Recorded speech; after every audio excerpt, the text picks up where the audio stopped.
What is up, everybody? Welcome into the stream. Happy Monday. I just got done playing basketball at the park, and you know what? I figured I might as well just come out here and bust out a live stream because I feel like talking some fantasy football. So today we are going to be talking about my sleepers. Now, these are going to be guys that I think are going to absolutely go off this season. Now, I want to be very clear, though. These guys don't have to be guys that are going in the way later rounds. These are guys that I think are going to exceed expectations. So if one of these players is going around 5, and I think that they could provide round 1 overall upside, well, I'm going to count them as a sleeper because, well, if you look up sleeper in the fantasy football dictionary, not that there really is such a thing, but a sleeper would be considered somebody who is going to far exceed expectations based on where they're going in the draft. So some of my sleepers are going to be slightly earlier than, a lot of the late round sleepers that a lot of people talk about. But I've got a good mix of everybody in here. So I'm going to start with the very first player on my list that I think is a massive, massive sleeper. This guy's going to go off this season. His name is Stefon Diggs. Now, this is a guy who obviously he's getting older, right?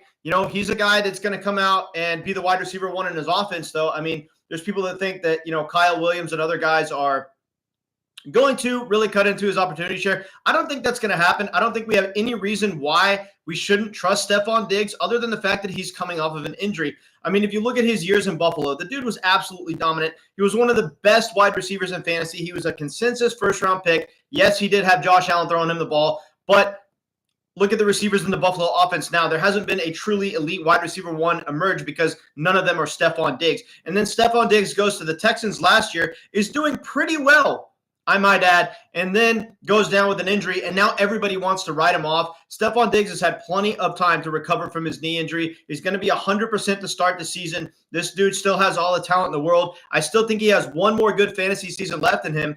And the New England Patriots, if you look at the Vegas implied totals for, how many points the Patriots are supposed to score, how good they're supposed to be as an overall offense, well, they're supposed to be a slightly above average NFL offense. So I think that you want to draft as much of the stack as possible, stack him with other players on the team, and, go ahead and ride Stefon Diggs into the sunset. No homo on that. Matthew Stafford is going to be my next player.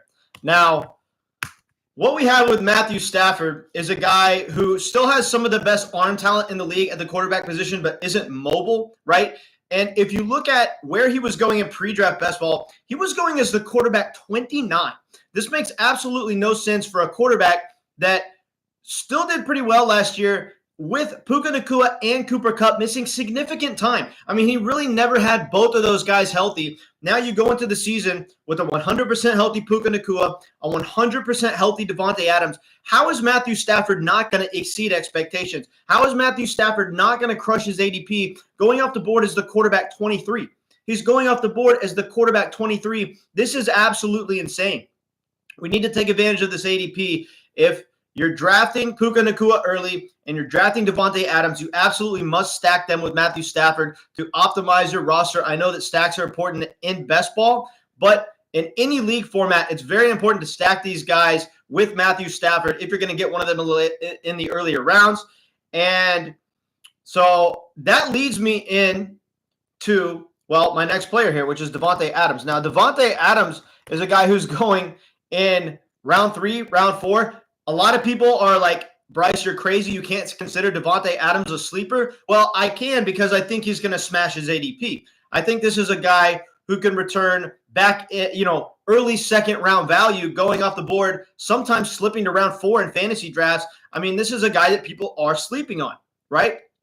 Look, Davante Adams was a top 10 target earner in the league last year, playing only 14 games. He was still top 10 in the NFL in targets.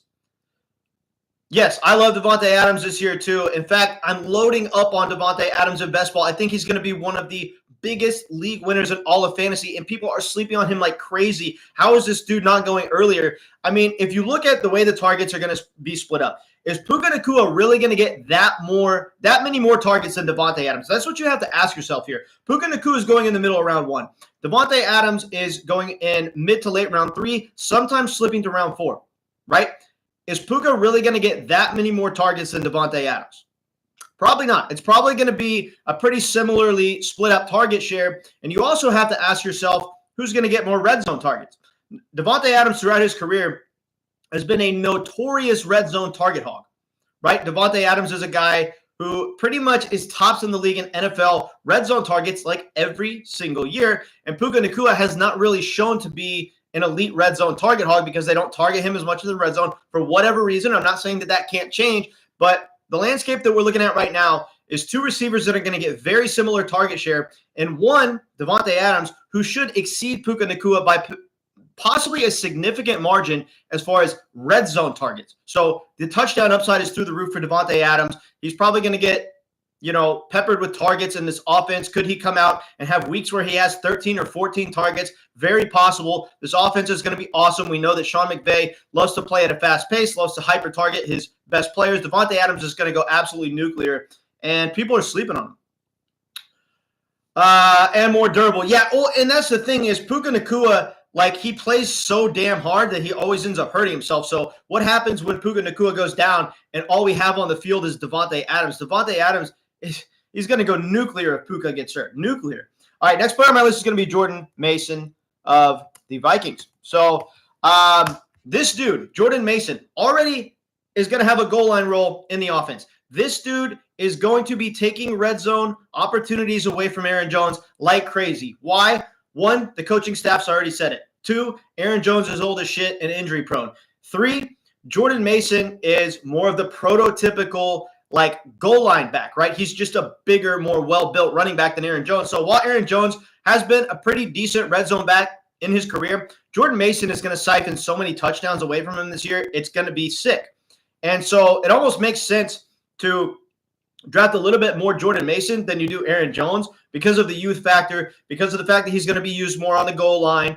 And if Aaron Jones gets hurt, well, Jordan Mason doesn't have any competition in the backfield. So it's one of those cuff situations where the cuff becomes better than the starter if the cuff becomes the starter, right? Because Aaron Jones is going to be losing goal line work right away to Jordan Mason. Jordan Mason's not going to lose goal line work to anybody if Aaron Jones gets hurt and he's the starting running back. So I want people to draft as much Jordan Mason as they possibly can. All right, guys. Next player on my list is going to be Keon Coleman. Now, this is a guy who really was disappointing in his rookie season. I mean, he absolutely just did not meet expectations, based on what he was doing in training camp and the hype coming in as a rookie. There were people drafting Keon Coleman ahead of Ladd McConkey in drafts, right? And look at how silly that looks now. But, if you look at Keon Coleman going into this season, Josh Allen likes this guy. He talks about him a lot. I know that players tend to hype, the quarterbacks especially tend to hype up their wide receivers, but Josh Allen and Keon Coleman have a very good connection. Coleman had a little bit of an injury issue last year. He just wasn't getting as many targets, but he was getting targeted downfield. So the big playability is there. If you have big playability in an offense as good as the Buffalo Bills, you're always going to have great fantasy upside. Somebody's got to emerge as the wide receiver one in this offense. Last year it was Khalil Shakir, but Khalil Shakir is not that good. He's not a true alpha wide receiver one. Somebody's got to emerge as the wide receiver one in this offense. And, obviously Dalton Kincaid is a tight end, but if he emerges as the top pass catcher this year, I wouldn't be surprised. If Keon Coleman emerges as the top pass catcher this year, I wouldn't be surprised. I don't think it's going to be Khalil Shakir. Khalil Shakir is going to give you consistency, but Keon Coleman has the superhero ceiling. And what you're getting from that is you're getting a guy in round 900 of fantasy drafts that could provide round 4 value, right? Jay Money in the house. Good to have you, man. Good to have you in. We are talking about sleepers today. And I've got a big list, so it's going to be a long show. We're going to be in here for a while. So feel free to fire up the chat. Ask as many fantasy football questions as you want. And let's crush it. We're winning leagues this year, guys. Matthew Golden is going to be the next player on my list. Now, everybody that follows my channel knows that I'm biased towards fast players. I'll say it. I love speed. This guy runs a 4.29 40, right? So does Jaden Reed, obviously, but you got to figure that the Packers are going to clear out some space in their wide receiver room. I mean, we cannot go into the season with Christian Watson, Dontavian Wicks, Romeo Dobbs, Matthew Golden, and Jaden Reed. There's just no way in hell. It's too many mouths to feed. One of these players is going to get dealt. Christian Watson's probably going to get freaking cut because he can't stay on the field. And You look at Romeo Doubs, he's probably going to get traded, right? They drafted Matthew Golden for a reason. This dude's going to soak up a lot of targets. I don't think it's going to be the split target share, 5 wide receiver type wide receiver room that everyone's expecting it to be. I think that Matthew Golden is going to be the top target in this offense. I really do. And Jayden Reed, even though he's shown to be pretty much the best wide receiver in the offense, he's not really a wide receiver that soaks up like crazy target share, right? So, like, who's going to be that wide receiver that comes out and gets 8 or 9 targets a game in this offense? It's got to be somebody, right? Eventually, they've got to hyper-target that wide receiver one instead of spreading the ball around so damn much to a bunch of subpar wide receivers that just have a lot of hype but really aren't that good. They've got to find an alpha. Matthew Golden's going to be that guy. He's got the profile. We know that he's a good prospect, and he's got the speed to create big plays downfield. And, lacking in the size department maybe a little bit at 5'11", but he's just big enough combined with his speed to be an alpha wide receiver in this league. I love him as a sleeper, and I think the Packers offense is going to be pretty damn good. Next player on my list is going to be Evan Engram. Now, guys, just to let you know, obviously I'm talking about a lot of players here, but don't be afraid to interrupt. Ask as many fantasy football questions as you want as we're going along. This is not only me talking about my sleepers. This is also a live Q&A. So ask away with your fantasy football questions, and I'm going to do my best to get around to everybody. But the next sleeper on my list is going to be Evan Engram. Evan Engram is a guy who, he was heavily targeted when he was healthy and on the field in Jacksonville. This dude does have the profile to be a very good tight end one in the league, and now he sent him over to an offense that was starting to really find its stride last year. I mean, Bo Nix looked really good. We've obviously got a guy in Evan Engram who, he's going to dominate the target share for the tight ends in this offense. And there's not really a whole lot of wide receivers in this offense that are going to dominate target share other than Courtland Sutton. So Evan Engram could come out and legitimately give you 6 to 7 targets a game at the tight end position, which is always a massive advantage in fantasy if you're getting that many targets from your tight end. I love Evan Engram as a sleeper. I love the Denver offense to break out. So yeah, I mean, I'm really excited about Evan Engram this year. So I'm going to be drafting him pretty aggressively. And if you guys haven't noticed, my sleepers aren't always guys that just go in the super late rounds. Sleepers to me are anyone who I think are going to exceed ADP massively. So, if I've got a guy on my list who's going in round 6 or 7, some people might say, well, that's not a sleeper, right? He's not going in round 18. But what if I think that he's going to provide round 1 upside? What if he's going in round 7 and I think he's going to be just as good as most of the guys going in round 2? Well, that means he's being slept on. So I'm qualifying those players as sleepers as well. And that leads me into my next sleeper, which is Trevor Lawrence. But real quick, before I talk about Trevor Lawrence, I do want to invite you guys, anyone watching the stream right now, to join the Patreon League. We are blowing this thing up this year.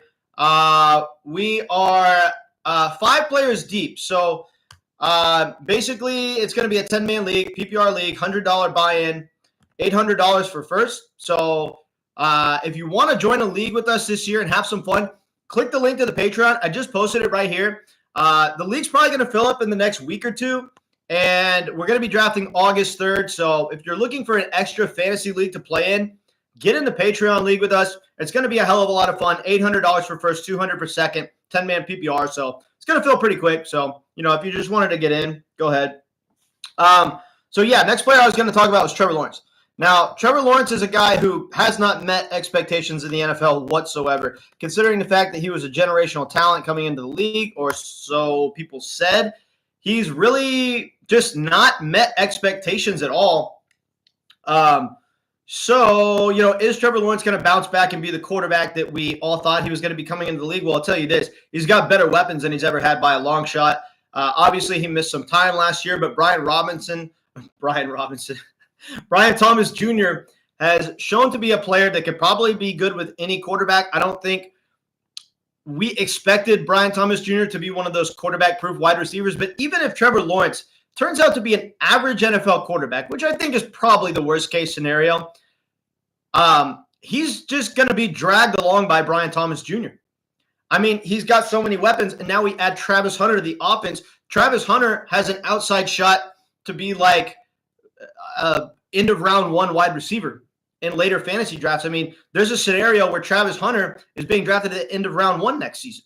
So his receivers have that kind of upside. There are people that would argue that Trevor Lawrence has the best wide receiving core in the entire NFL. There are people that would argue that. I don't necessarily think that's true. Give me Jamar Chase and T. Higgins. Give me Mike Evans and Chris Godwin. But there are people that think that the combination of Brian Thomas Jr. and why am I drawing a blank? Travis Hunter is the best wide receiver duo in all of fantasy, right? So how is he not going to get dragged along with this offense considering his weapons?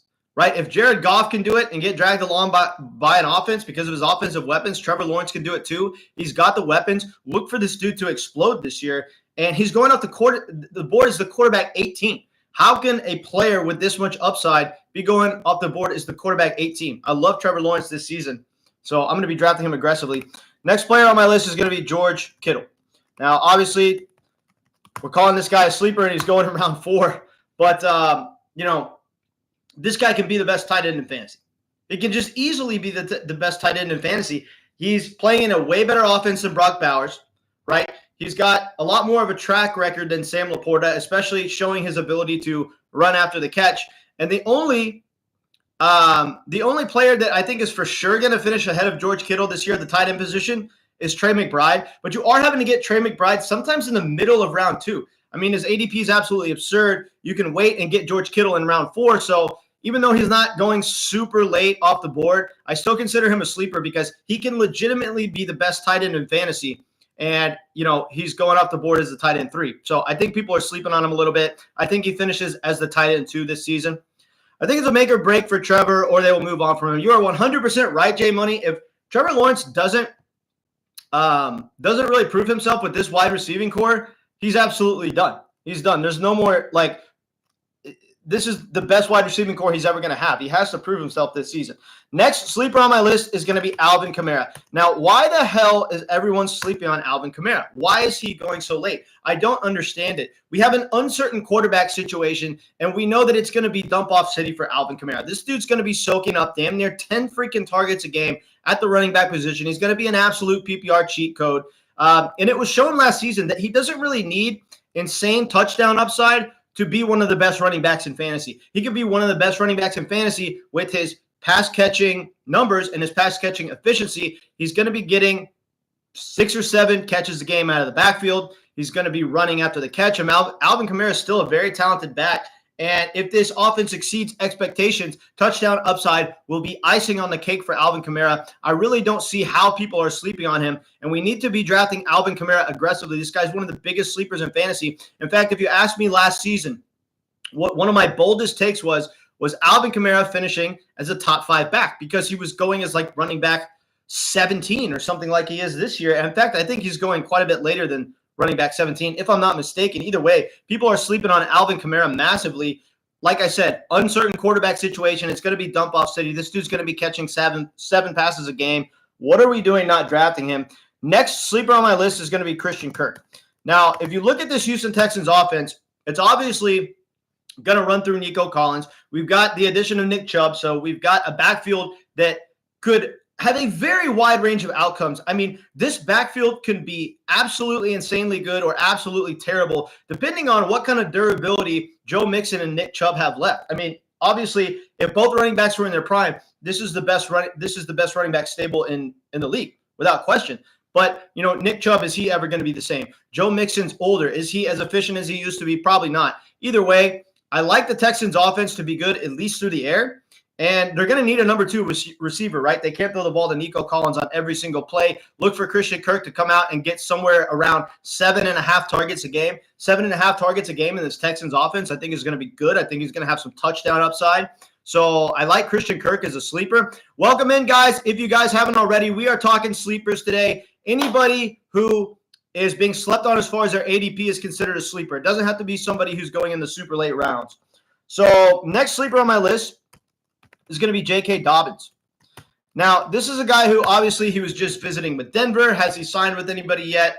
No, but J.K. Dobbins is one of the best running backs in the game as far as yards per carry efficiency. In the small sample that we have in his career, J.K. Dobbins is a guy who obviously isn't going to dominate in the passing game, but he can average 5 yards a carry. This dude has that kind of upside, and we've seen that kind of yards per carry efficiency after his Achilles tear. That's what's key here, is after his Achilles tear. And the sample we had last year where he played 14 games, got hurt like towards the end of the season, the dude was absolutely tearing it up as far as yards per carry efficiency. The dude is one of the toughest backs in the league to keep getting back on the field and doing this well.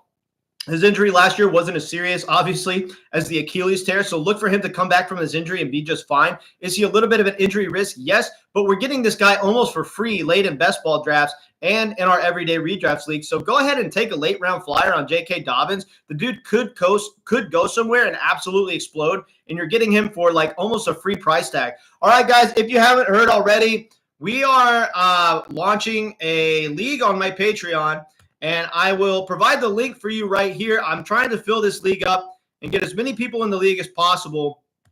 We're doing a 10-man league. We're doing, $100 buy-in, $800 for first. It's going to be pretty sweet. So if you want to have some fun with us this year, go ahead and click on that Patreon link. Go on over and join my Patreon. Get in the league with us. This is going to be our third season doing the Patreon league. Our first season, we had a guy named Jack Mazarek. You've probably seen him on other fantasy live streams. He won our league the first year. Last year, I won our league, but it was only an 8-man league last year, so it wasn't that hard.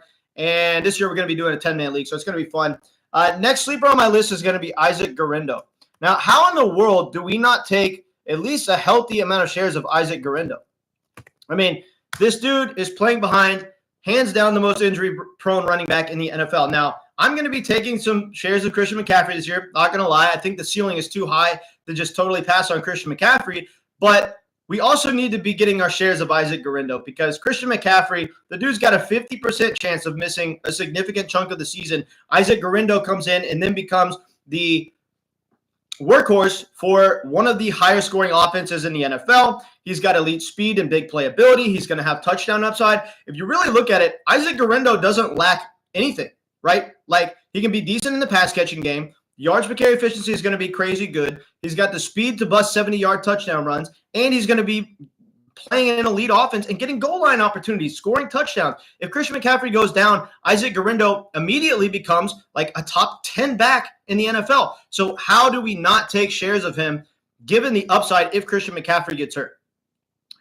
Welcome into the chat, guys. Ask as many fantasy football questions as possible. Blow up the chat. Don't be afraid to interrupt. We are talking sleepers today, but I'm here to answer any and all fantasy football questions. Next sleeper on my list is going to be Jake Ferguson.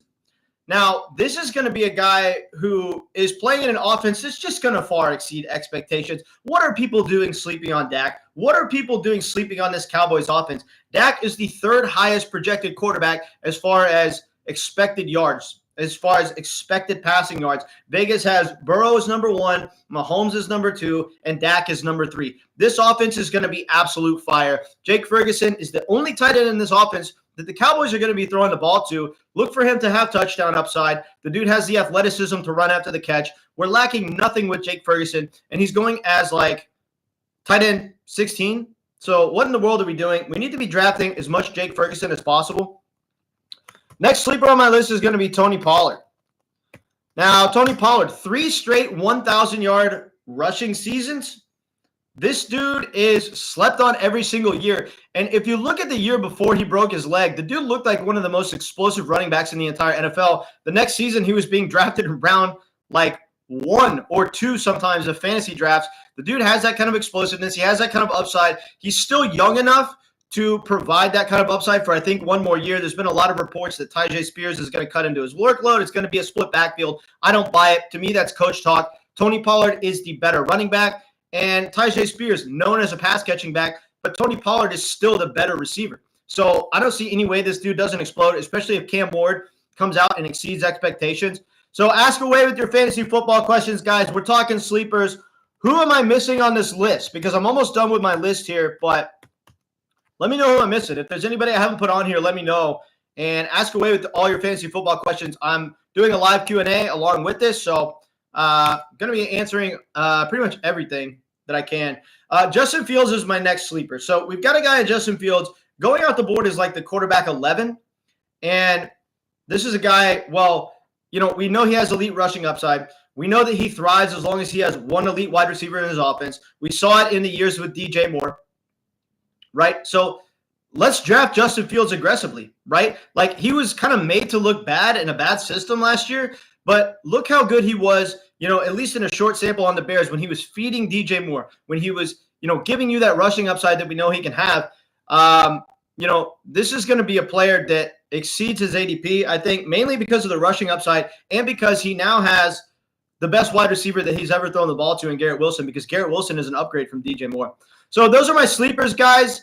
I'm still going to be keeping the video open. I'm here to answer any and all fantasy football questions. So, if you're new, scroll to the top. You can get my entire list of sleepers here. But ask away with your fantasy football questions. I'm doing a live Q&A, and I'm going to be answering pretty much any and every fantasy football question you might have. So go ahead and ask away.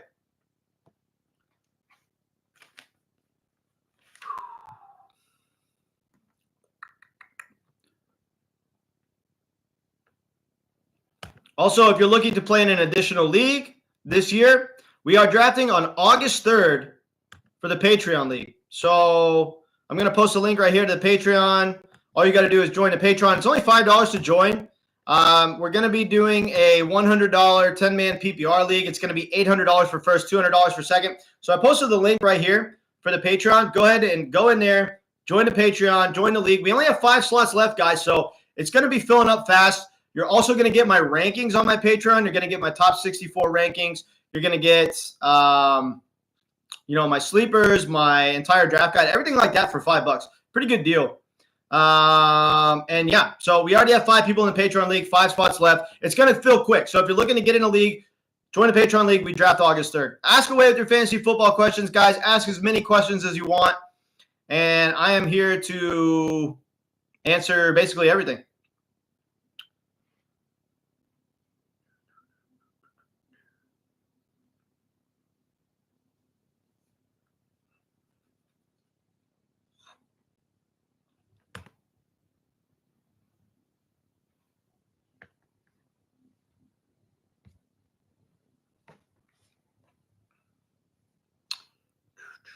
All right, blow up the chat, everybody. Ask away.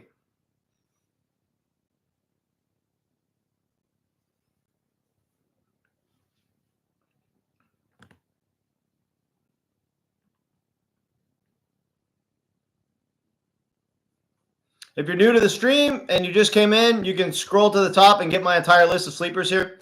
I watched some Justin Fields film from last year.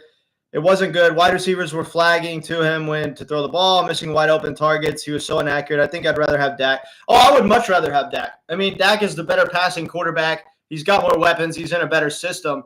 And I'm going to be drafting Dak aggressively. I mean, Dak is like – the only reason I didn't include Dak in this video is because I've just been talking about him too much. I've been talking about Dak Prescott in almost every video I make, so I just didn't really include him here. But the Justin Fields value is still awesome given the rushing upside. Like, the optimal play, in my opinion, though, would be to draft Dak over Justin Fields. I've just been talking about Dak Prescott way too much. Obviously, Justin Fields, not the best real-life quarterback, but you don't have to be an elite real-life quarterback to be good for fantasy if you have that kind of rushing upside and if you have a wide receiver one like Garrett Wilson. But yeah, I'm 100,000% taking Dak over Justin Fields. I just couldn't include him in this video because I've been talking about him in every video I make. So.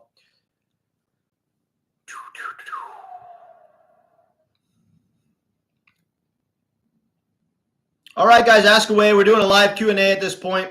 So we're just I'm here to answer all of your fantasy football questions. Fields is getting drafted and Dak's not in some leagues.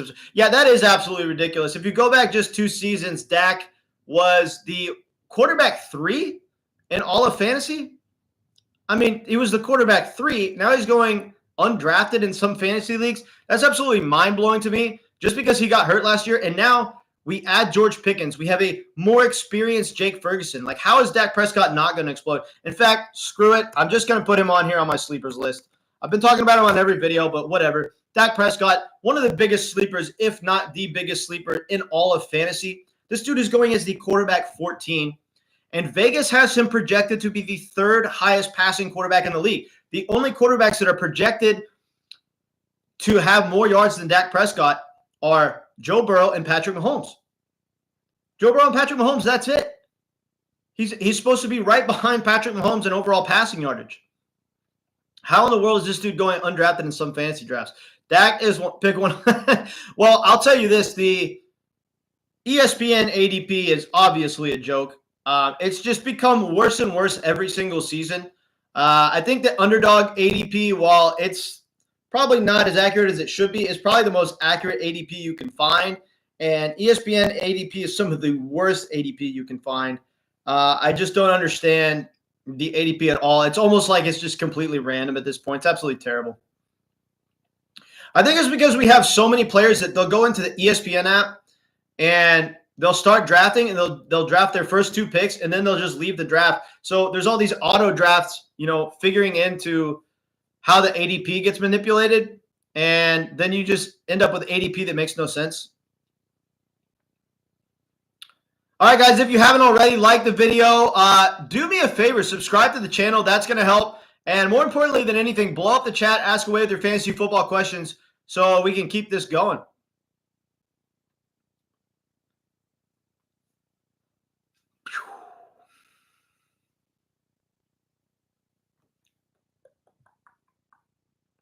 So I'm going to be live streaming a lot. If you're new to my channel, I'm going to be live streaming like at least 3 times a week. And then when we get to the season, I'm going to be doing more than that. I've been doing a lot more live streams than pre-recorded videos because I like interacting with people in real time and answering fantasy football questions. I get a lot more out of it than just doing my pre-recorded videos. So I've been enjoying live streaming and I'm going to continue to do it. So yeah, if you want to be a part of it, just subscribe to the channel and you'll get my notifications and you can be in here every time.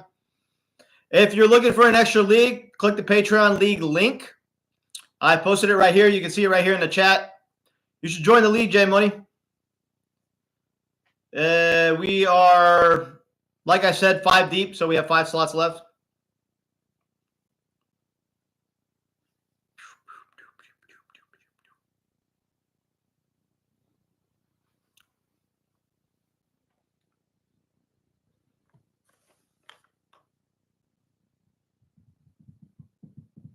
Well, I mean, 126 targets is pretty good, but I don't know. Like, I think he's being slightly overdrafted. Like, I'm below market on him. If you look at my underdog ownership, I only have about 5% Lab McConkey. And if you do a lot of best ball drafts, you know that if you own an average amount of player of a certain player against the field, you typically own about 8%. I only own about 5% Lab McConkey, so I'm a little bit below market. I don't hate him, but I think he's being drafted a little bit too highly. Yeah, round 3 is probably a little bit more appropriate, I think. Yeah, I mean, I'm fine with him in round 3, a lot more than I am round 2. I mean, there's a lot of times where he's creeping into early round 2 as well. I just don't like it. I think the ADP is a little bit too high.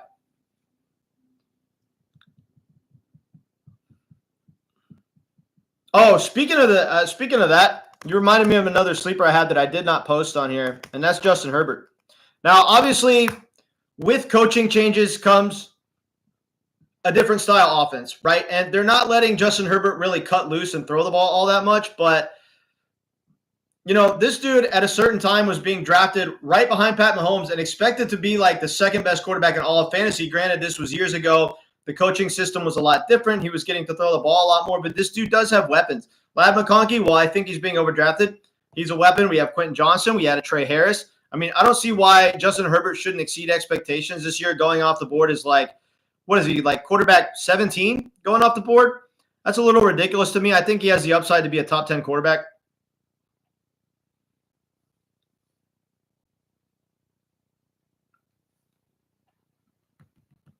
All right, guys, blow up the chat. Ask away with your fantasy football questions. Any fantasy football questions you might have. Doesn't have to be about sleepers. It could be literally about anything. I'm done listing my sleepers on here, so I'm just doing a live Q&A at this point. So ask me anything fantasy football related, or if you want to talk real football, we can do that as well. So ask away.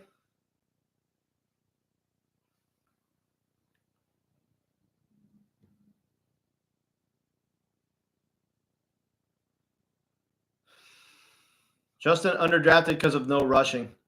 Yeah. Yeah. He has more rushing upside than people think, though.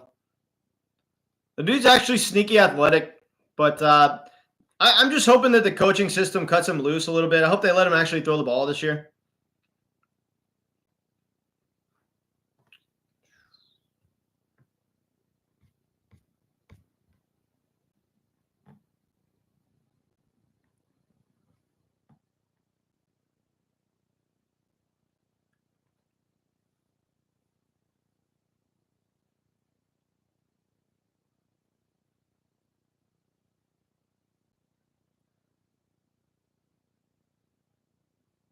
All right, guys, a little bit of a light crowd tonight, so I'm probably going to cut the stream a little bit early, but I do appreciate you guys tuning in, and I hope that you agree with my sleepers, and I hope that it helps you win your league. So I'll catch you guys later.